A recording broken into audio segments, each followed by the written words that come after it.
6:30 is the praise choir rehearsal. Also Bible study. Taking back to that business meeting this week.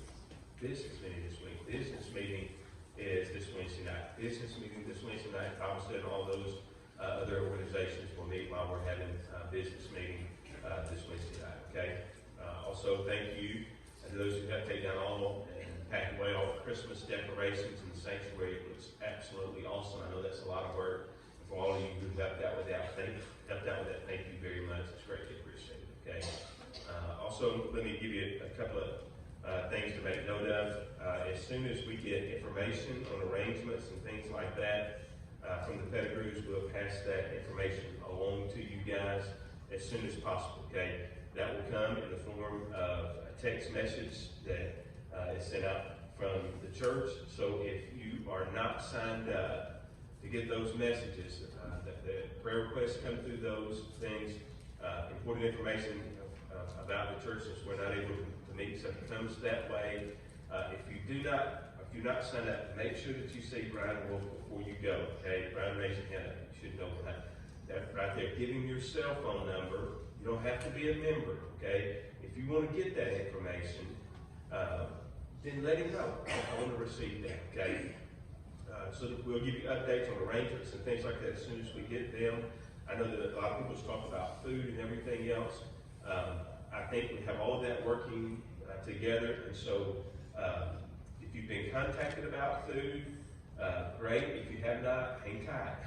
So we're trying to make sure that we have numbers and everything else as to what's going to take place.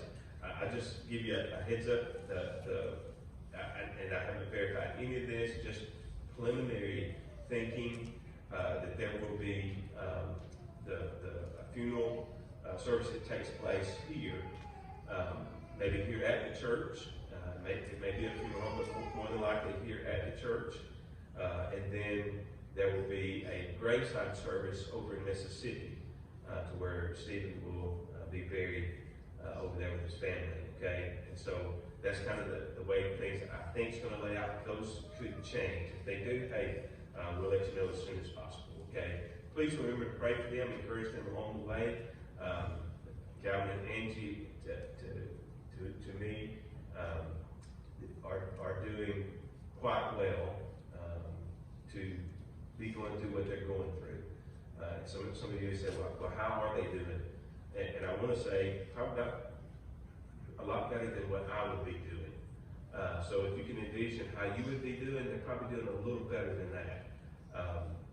Again, it's one of those situations to where I get to see God surround his people when there's hurting and when there's tragedy and heartache and pain. I get to see God's hand working in their hearts and lives. That does not mean that they're not broken and hurting. They are, and they will be for the rest of their lives. They'll be hurting. Okay, my mom lost my sister, and she reminds me quite often things can always get better, but the pain of losing a child will never, ever, ever go away. Never. Okay, and so just remember that. I shared with them up there that now starts the time of celebration, the celebration of his life, and then that they get to cherish those moments and memories that they had. So encourage them along the way. Love them and care for them. Send them a card, phone call, whatever you'd like to do. Do that, and then we'll let you know more information as we can. Okay. Any other announcements that we need to make? Any other announcements? Let's stand and be dismissed this morning. Okay. Just let me thank you guys.